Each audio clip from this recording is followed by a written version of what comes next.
The Merchant of Venice by William Shakespeare. Act 3. Scene 1. Venice, a street. Enter Salanio and Salarino. Now, what news on the Rialto? Why, yet it lives there unchecked that Antonio hath a ship of rich lading wrecked on the narrow seas, the Goodwins I think they call the place, a very dangerous flat and fatal, where the carcasses of many a tall ship lie buried, as they say, if my gossip report be an honest woman of her word. I would she were as lying a gossip in that as ever napped ginger or made her neighbours believe she wept for the death of a third husband, but it is true, without any slips of prolixity or crossing the plain highway of talk, that the good Antonio, the honest Antonio, oh, that I had a title good enough to keep his name company. Come, the full stop. What sayest thou? Why, the end is, he hath lost a ship. I would it might prove the end of his losses. Let me say amen betimes, lest the devil cross my prayer, for here he comes in the likeness of a Jew. Enter Shylock. You knew none so well as you of my daughter's flight. That's certain. I, for my part, knew the tailor that made the wings she flew withal. And Shylock, for his own part, knew the bird was fledged, and then it is the complexion of them all to leave the dam. She is damned for it. That's certain, if the devil may be her judge. My own flesh and blood do rebel. Out upon it, old carrion! Rebels it at these years? I say my daughter is my flesh and my blood. There is more difference between thy flesh and hers than between jet and ivory, more between your bloods than there is between red wine and Rhenish. But tell us, do you hear whether Antonio have had any loss at sea or no?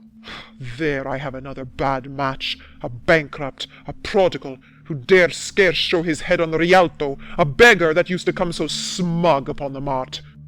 Let him look to his bond. He was wont to call me usurer. Let him look to his bond. He was wont to lend money for a Christian courtesy. Let him look to his bond. Why, I am sure if he forfeit, thou wilt not take his flesh. What's that good for? To bait fish withal. If it will feed nothing else, it will feed my revenge. He hath disgraced me, and hindered me 500,000, laughed at my losses, mocked at my gains, scorned my nation, thwarted my bargains, cooled my friends, heated mine enemies. And what is reason? I am a Jew. Hath not a Jew eyes? Hath not a Jew hands, organs, dimensions, senses, affections, passions? Fed with the same food, hurt with the same weapons, subject to the same diseases, healed by the same means, warmed and cooled by the same winter and summer as a Christian is. If you prick us, do we not bleed? If you tickle us, do we not laugh? If you poison us, do we not die? And if you wrong us, shall we not revenge? If we are like you in the rest, we will resemble you in that. If a Jew wrong a Christian, what is his humility? Revenge! If a Christian wrong a Jew, what should his sufferance be by Christian example? Why, revenge. The villainy you teach me I will execute, and it shall go hard, but I will better the instruction. Enter a servant. Gentlemen, my master Antonio is at his house, and desires to speak with you both. We have been up and down to seek him. Enter Tybalt. Here comes another of the tribe. A third cannot be matched unless the devil himself turn Jew. Exeunt Salanio, Salarino, and servant. How now, Tybalt? What news from Genoa? Hast thou found my daughter? I often came where I did hear of her, but cannot find her. Why, there, a diamond gone, cost me 2,000 ducats in Frankfurt. The curse never fell upon our nation till now. I never felt it till now. 2,000 ducats in that, and other precious, precious jewels. I would my daughter were dead at my foot, and the jewels in her ear. Would she were hearsed at my foot, and the ducats in her coffin! No news of them! Why so? And I know not what's spent in the search. Why, thou, loss upon loss! The thief gone with so much, and so much to find the thief! And no satisfaction, no revenge, nor no ill luck stirring but what lights on my shoulders, no sighs but of my breathing, no tears but of my shedding. Yes, other men have ill luck too. Antonio, as I heard in Genoa, What?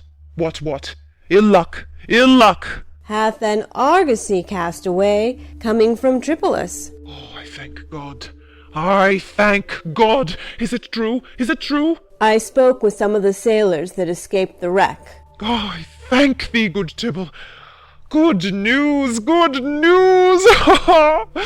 Where? In Genoa? Your daughter spent in Genoa, as I heard, one night 80 ducats. Oh, thou stick'st a dagger in me.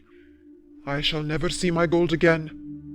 80 ducats at a sitting, 80 ducats! There came divers of Antonio's creditors to my company to Venice, that swear he cannot choose but break. I am very glad of it. I'll plague him. I'll torture him. I am glad of it. One of them showed me a ring that he had of your daughter for a monkey. Oh, out upon her! Thou torturest me, Tybalt. It was my turquoise. I had it of Leah when I was a bachelor. I would not have given it for a wilderness of monkeys. But Antonio is certainly undone. Nay, that's true. That's very true. Go, Tybalt, fee me an officer. Bespeak him a fortnight before. I will have the heart of him if he forfeit. For were he out of Venice, I can make what merchandise I will. Go, Tybalt, and meet me at our synagogue. Go, good Tybalt, at our synagogue, Tybalt. Exeunt. Scene 2. Belmont. A room in Portia's house. Enter Bassanio, Portia, Gratiano, Nerissa, and attendants. I pray you tarry. Pause a day or two before you hazard, for in choosing wrong I lose your company. Therefore forbear a while. There's something tells me, but it is not love, I would not lose you. And you know yourself, hate counsels not in such equality. But lest you should not understand me well, and yet a maiden hath no tongue but thought, I would detain you here some month or two before you venture for me. I could teach you how to choose right, but then I am forsworn. So will I never be, so may you miss me. But if you do, you'll make me wish a sin that I had been forsworn. Beshrew your eyes! They have o'erlooked me and divided me. One half of me is yours, the other half yours.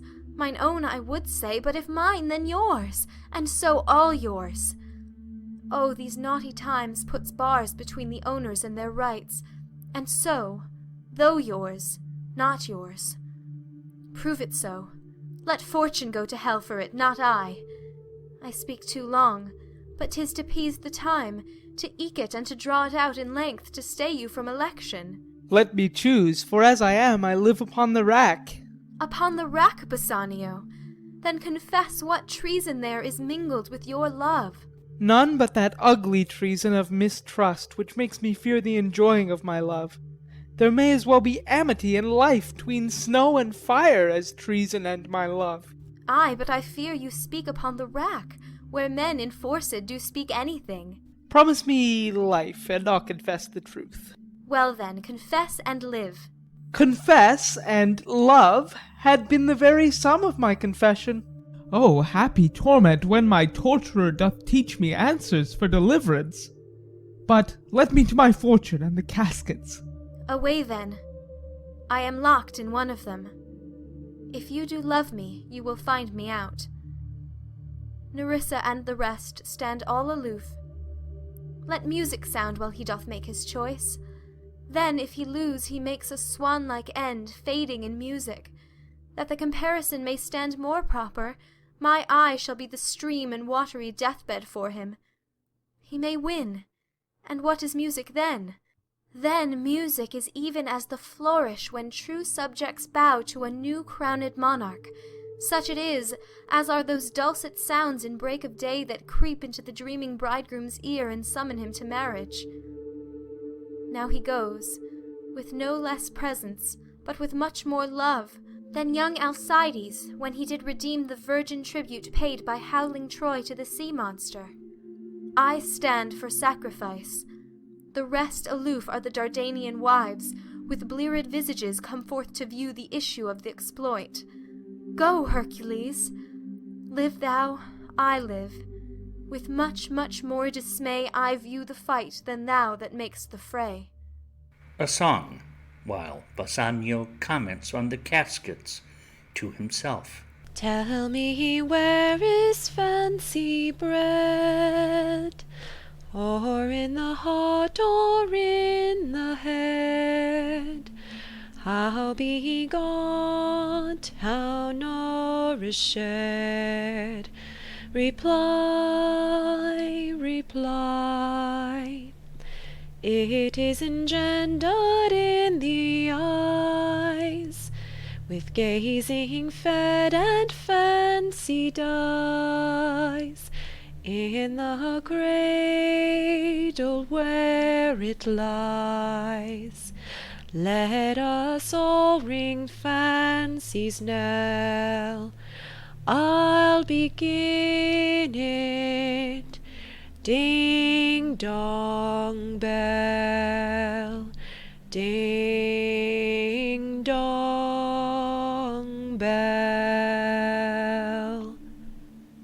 So may the outward shows be least themselves. The world is still deceived with ornament.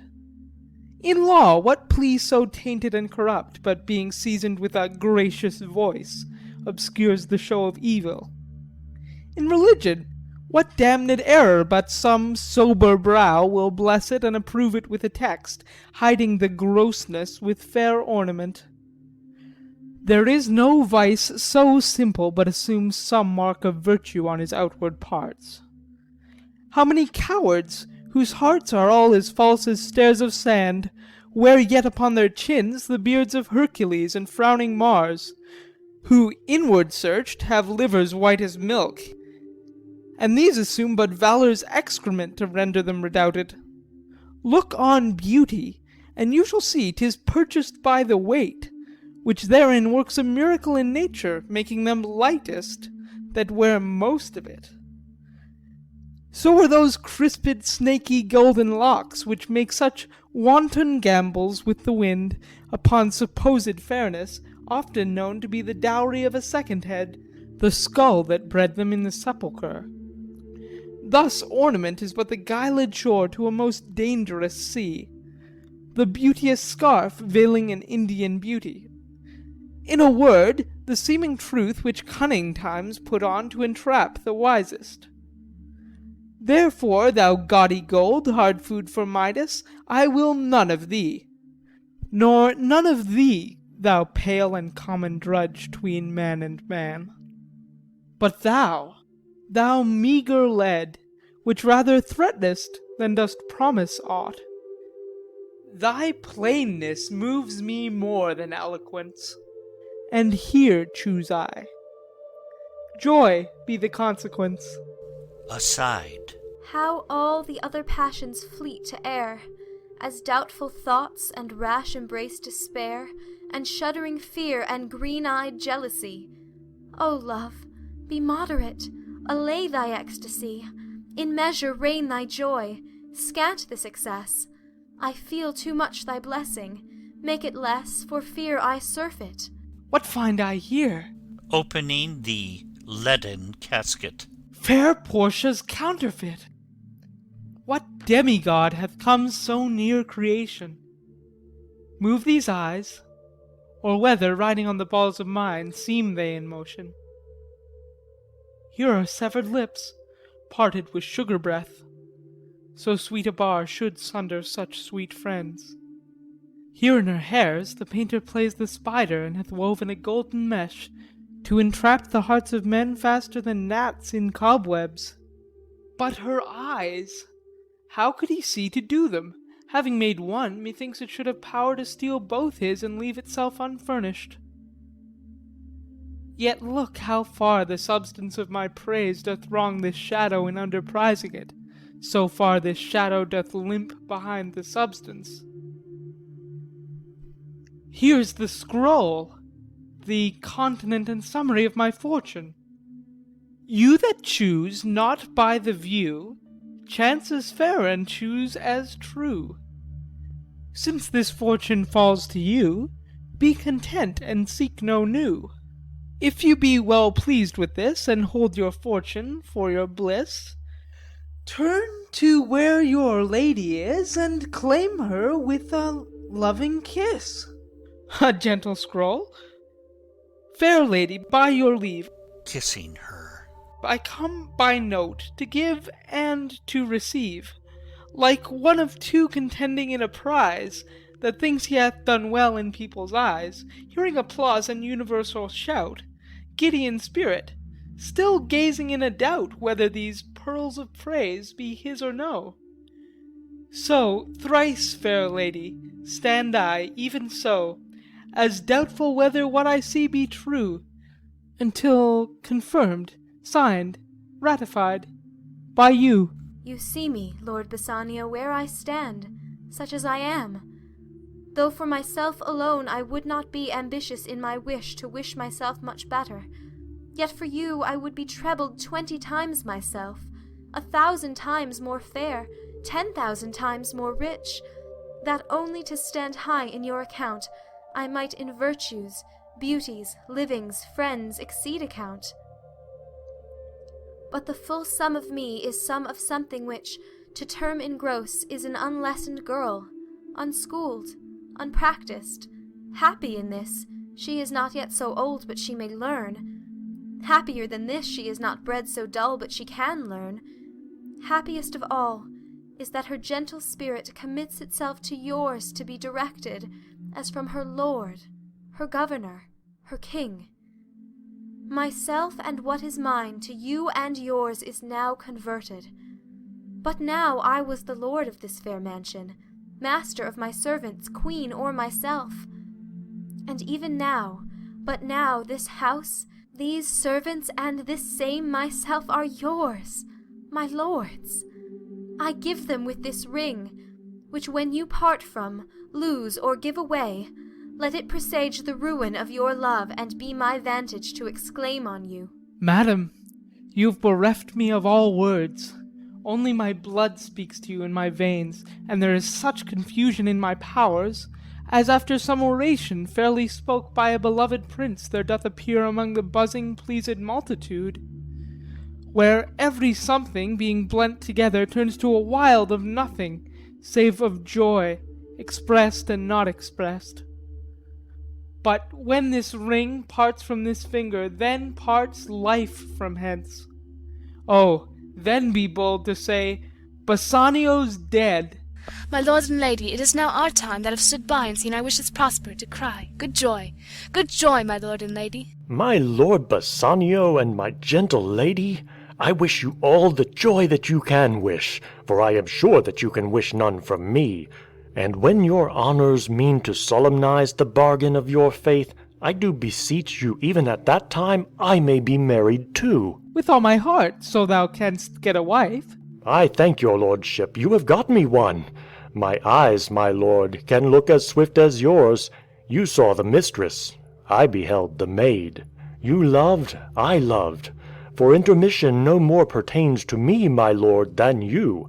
Your fortune stood upon the caskets there, and so did mine too, as the matter falls.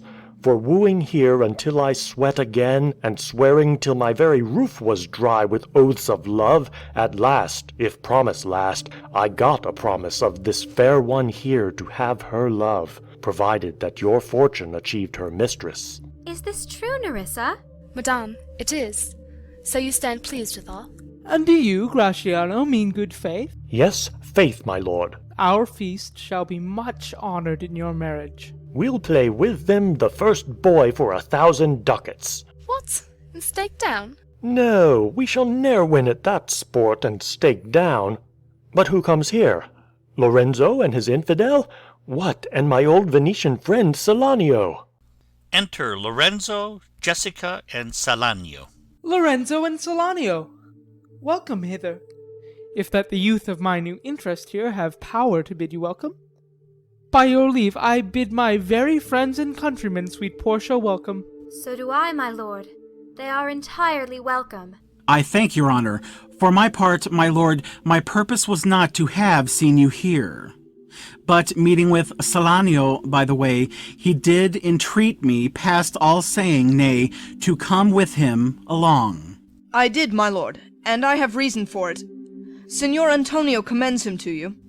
Gives Bassanio a letter. Ere I ope his letter, I pray you tell me how my good friend doth. Not sick, my lord, unless it be in mind, nor well, unless in mind. His letter there will show you his estate. Nerissa, cheer yon stranger, bid her welcome. Your hand, Salanio. What's the news from Venice? How doth that royal merchant, good Antonio? I know he will be glad of our success. We are the Jasons, we have won the fleece. I would you had won the fleece that he hath lost. There are some shrewd contents in yon same paper, that steal the colour from Bassanio's cheek. Some dear friend dead, else nothing in the world could turn so much the constitution of any constant man. What, worse and worse! With leave, Bassanio, I am half yourself, and I must freely have the half of anything that this same paper brings you. Oh, sweet Portia, here are a few of the unpleasantest words that ever blotted paper. Gentle lady, when I did first impart my love to you, I freely told you all the wealth I had ran in my veins. I was a gentleman. And then I told you true, and yet, dear lady, rating myself at nothing, you shall see how much I was a braggart. When I told you my state was nothing, I should then have told you that I was worse than nothing. For indeed I've engaged myself to a dear friend, engaged my friend to his mere enemy to feed my means. Here is a letter, lady. The paper as the body of my friend, and every word in it a gaping wound issuing life-blood. But is it true, Salario? Have all his ventures failed? What, not one hit? From Tripolis? From Mexico and England? From Lisbon, Barbary, and India? And not one vessel 'scaped the dreadful touch of merchant-marring rocks? Not one, my lord. Besides, it should appear that if he had the present money to discharge the Jew, he would not take it. Never did I know a creature that did bear the shape of man, so keen and greedy to confound a man. He plies the Duke at morning and at night, and doth impeach the freedom of the state if they deny him justice. 20 merchants of the Duke himself, and the magnificos of greatest port, have all persuaded with him, but none can drive him from the envious plea of forfeiture, of justice, and his bond. When I was with him, I have heard him swear to Tibble and to Chus his countrymen, that he would rather have Antonio's flesh than 20 times the value of the sum that he did owe him. And I know, my lord, if law, authority, and power deny not, it will go hard with poor Antonio. Is it your dear friend that is thus in trouble? The dearest friend to me, the kindest man, the best conditioned and unwearied spirit in doing courtesies, and one in whom the ancient Roman honour more appears than any that draws breath in Italy. What sum owes he the Jew? For me, 3,000 ducats. What, no more? Pay him 6,000 and deface the bond. Double 6,000 and then treble that, before a friend of this description shall lose a hair through Bassanio's fault. First go with me to church and call me wife, and then away to Venice to your friend, for never shall you lie by Portia's side with an unquiet soul. You shall have gold to pay the petty debt 20 times over. When it is paid, bring your true friend along. My maid Nerissa and myself meantime will live as maids and widows. Come, away, for you shall hence upon your wedding day. Bid your friends welcome, show a merry cheer. Since you are dear bought, I will love you dear. But let me hear the letter of your friend. Sweet Bassanio, my ships have all miscarried, my creditors grow cruel. My estate is very low, my bond to the Jew is forfeit, and since in paying it, It is impossible I should live. All debts are cleared between you and I, if I might but see you at my death. Notwithstanding, use your pleasure. If your love do not persuade you to come, let not my letter.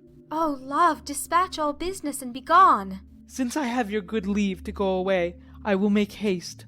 But till I come again, no bed shall e'er be guilty of my stay, no rest be interposer twixt us twain. Exeunt. Scene 3. Venice, a street. Enter Shylock, Salarino, Antonio, and Gaoler. Jailer, look to him. Tell me not of mercy. This is the fool that lent out money gratis. Jailer, look to him. Hear me yet, good Shylock. I'll have my bond. Speak not against my bond. I have sworn an oath that I will have my bond. Thou calledst me dog before thou hadst a cause. But since I am a dog, beware my fangs. The Duke shall grant me justice. I do wonder, thou naughty jailer, that thou art so fond to come abroad with him at his request. I pray thee, hear me speak. I'll have my bond. I'll not hear thee speak. I'll have my bond, and therefore speak no more. I'll not be made a soft and dull-eyed fool to shake the head, relent, and sigh, and yield to Christian intercessors. Follow not. I'll have no speaking. I will have my bond. Exit. It is the most impenetrable cur that ever kept with men. Let him alone. I'll follow him no more with bootless prayers. He seeks my life. His reason well I know. I oft delivered from his forfeitures many that have at times made moan to me. Therefore he hates me. I am sure the Duke will never grant this forfeiture to hold. The Duke cannot deny the course of law, for the commodity that strangers have with us in Venice, if it be denied, 'twill much impeach the justice of the state, since that the trade and profit of the city consisteth of all nations. Therefore go. These griefs and losses have so baited me that I shall hardly spare a pound of flesh tomorrow to my bloody creditor. Well, Gaoler, on. Pray God, Bassanio come to see me pay his debt, and then I care not. Exeunt. Scene 4. Belmont, a room in Portia's house. Enter Portia, Nerissa, Lorenzo, Jessica, and Balthazar. Madam, although I speak it in your presence, you have a noble and a true conceit of godlike amity, which appears most strongly in bearing thus the absence of your lord. But if you knew to whom you show this honor, how true a gentleman you send relief, how dear a lover of my lord your husband, I know you would be prouder of the work than customary bounty can enforce you. I never did repent for doing good, nor shall not now. For in companions that do converse and waste the time together, whose souls do bear an equal yoke of love, there must be needs a like proportion of lineaments, of manners, and of spirit. Which makes me think that this Antonio, being the bosom lover of my lord, must needs be like my lord. If it be so, how little is the cost I have bestowed in purchasing the semblance of my soul from out the state of hellish cruelty. This comes too near the praising of myself, therefore no more of it. Hear other things. Lorenzo, I commit into your hands the husbandry and manage of my house until my lord's return. For mine own part, I have toward heaven breathed a secret vow to live in prayer and contemplation, only attended by Nerissa here, until her husband and my lord's return. There is a monastery 2 miles off, and there we will abide. I do desire you not to deny this imposition, the which my love and some necessity now lays upon you. Madam, with all my heart I shall obey you in all fair commands. My people do already know my mind, and will acknowledge you and Jessica in place of Lord Bassanio and myself. So fare you well till we shall meet again. Fair thoughts and happy hours attend on you. I wish your ladyship all heart's content. I thank you for your wish, and am well pleased to wish it back on you. Fare you well, Jessica. Exeunt. Jessica and Lorenzo. Now, Balthazar, as I have ever found thee honest true, so let me find thee still. Take this same letter, and use thou all the endeavour of a man in speed to Padua. See thou render this into my cousin's hands, Dr. Bellario, and look what notes and garments he doth give thee. Bring them, I pray thee, with imagined speed unto the trajet, to the common ferry which trades to Venice. Waste no time in words, but get thee gone. I shall be there before thee. Madam, I go with all convenient speed. Exit. Come on, Nerissa. I have work in hand that you yet know not of. We'll see our husbands before they think of us. Shall they see us? They shall, Nerissa, but in such a habit that they shall think we are accomplished with that we lack. I'll hold thee any wager, when we are both accoutred like young men, I'll prove the prettier fellow of the two, and wear my dagger with the braver grace, and speak between the change of man and boy with a reed voice, and turn 2 mincing steps into a manly stride, and speak of phrase like a fine bragging youth, and tell quaint lies, how honourable ladies sought my love, which I denying, they fell sick and died. I could not do withal. Then I'll repent, and wish for all that I had not killed them. And 20 of these puny lies I'll tell, that men shall swear I have discontinued school about a 12-month. I have within my mind 1,000 raw tricks of these bragging jacks, which I will practice. Why, shall we turn to men? Fie! What a question's that, if thou wert near a lewd interpreter? But come, I'll tell thee all my whole device when I am in my coach, which stays for us at the park gate, and therefore haste away, for we must measure 20 miles to-day. Exeunt. Scene 5. The same. A garden. Enter Launcelot and Jessica. Yes, truly. For look you, the sins of the father are to be laid upon the children. Therefore, I promise you, I fear you. And I was always plain with you, and so now I speak my agitation of the matter. Therefore be good of cheer, for truly I think you are damned. There is but one hope in it that can do you any good, and that is but a kind of bastard hope neither. And what hope is that, I pray thee? Mary, you may partly hope that your father got you not, that you are not the Jew's daughter. That were a kind of bastard hope indeed. So the sins of my mother should be visited upon me. Truly, then, I fear you are damned, both by father and mother. Thus, when I shun Scylla, your father, I fall into Charybdis, your mother. Well, you are gone both ways. I shall be saved by my husband. He hath made me a Christian. Truly, the more to blame he. We were Christians enow before, e'en as many as could well live one by another. This making of Christians will raise the price of hogs. If we grow all to be pork-eaters, we shall not shortly have a rasher on the coals for money. I'll tell my husband, Launcelot, what you say. Here he comes. Enter Lorenzo.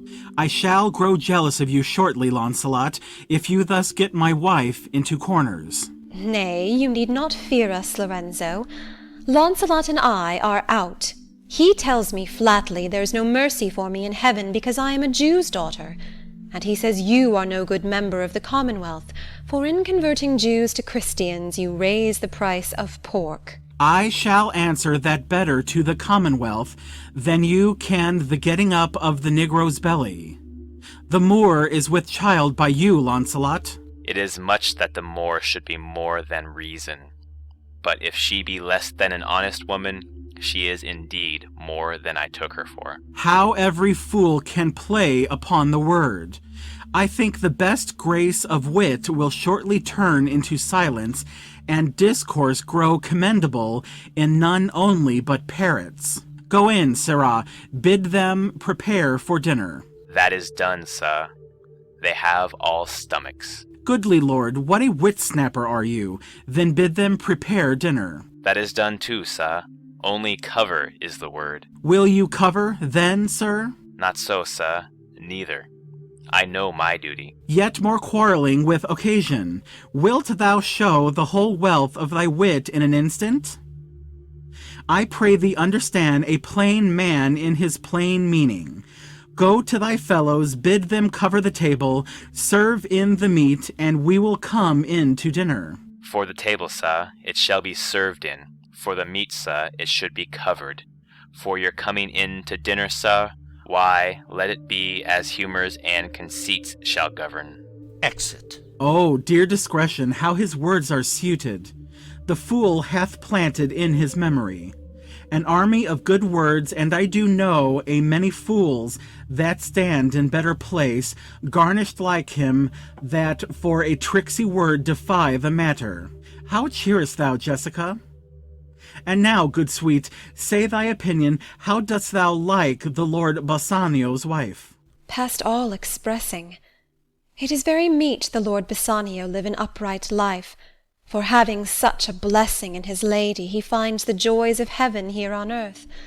And if on earth he do not merit it, in reason he should never come to heaven.